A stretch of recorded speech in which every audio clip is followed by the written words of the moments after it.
कार्यस्थल पर उत्पादकता बढ़ाने के लिए मनोवैज्ञानिक, वास्तु एवं धर्मशास्त्रों से प्रेरित उपाय क्या क्या हो सकते हैं?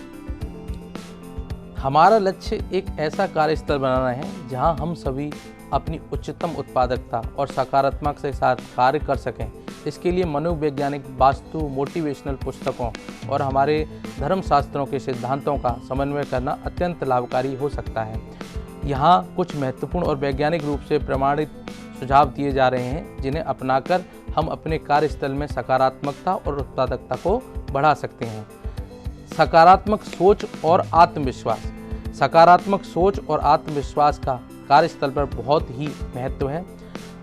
मार्टिन सेलिग्मैन के सकारात्मक मनोविज्ञान के सिद्धांत और भगवत गीता के उपदेश मन ही मनुष्य के बंधन और मुक्ति का कारण है, हमें यह बताते हैं कि सकारात्मक सोच और आत्मविश्वास से हम अपनी बाधाओं को दूर कर सकते हैं। भगवान राम ने वनवास के दौरान कभी भी हिम्मत नहीं हारी और हर कठिनाई का सामना सकारात्मक दृष्टिकोण से किया।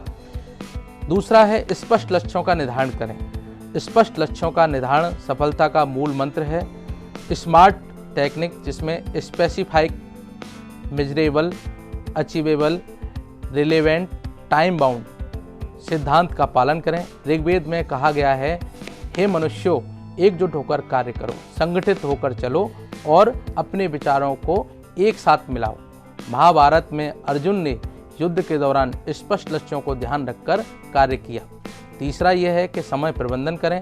समय प्रबंधन के लिए आइज़ेनहावर मैट्रिक्स और पोमोडोरो तकनीक का प्रयोग करें।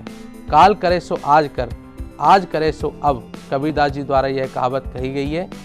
कहावत समय की महत्वता और उसके सही तरीके को प्रबंधित करने का संदेश देती है। महाभारत में युधिष्ठिर ने समय का सही प्रबंधन कर अपने राज्य को समृद्धि की ओर अग्रसर किया। कार्यस्थल की साज सज्जा, वास्तु अच्छी होनी चाहिए। कार्यस्थल की साज सज्जा के लिए सकारात्मक ऊर्जा का बड़ा प्रभाव होता है।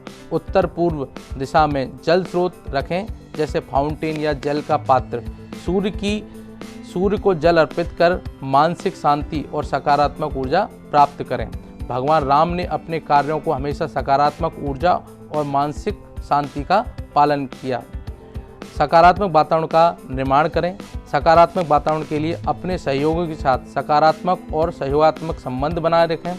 एकता में बल है, यह महाभारत में भी कहा गया है। भगवान राम ने अपने वनवास के दौरान सभी वनवासी और मित्रों का सहयोग प्राप्त किया और खुद भी उन्होंने उनका सहयोग किया। स्वास्थ्य और ध्यान का मानसिक और शारीरिक स्वास्थ्य पर बड़ा प्रभाव है। योग कर्मसु कौशलम, यह गीता में कहा गया है। अर्जुन ने ध्यान और योग के माध्यम से अपने मन को नियंत्रित किया और युद्ध में विजय प्राप्त की।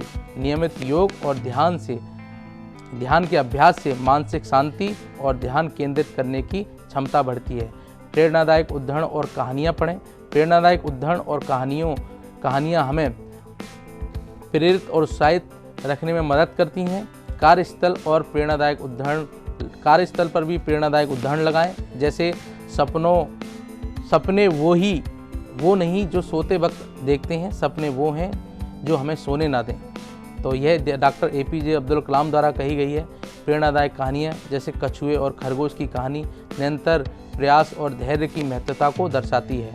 टेक्नोलॉजी और टूल्स का उपयोग करें। महत्वपूर्ण टूल्स का चयन करके आप अपनी टीम के कार्यों को व्यवस्थित कर सकते हैं। ये टूल्स न केवल आपकी समय बचाने में मदद करेंगे बल्कि कार्य की प्राथमिकताओं को भी सही ढंग से निर्धारित करेंगे। शिक्षा और निरंतर विकास पर ध्यान दें। निरंतर शिक्षा और सीखने का महत्व को समझें। सेमिनार, वर्कशॉप और ऑनलाइन कोर्सेज में भाग लें। स्वाध्याय प्रवचने च, ये उपनिषद तैत्तिरीय उपनिषद से ये लिया गया है, का पालन करें।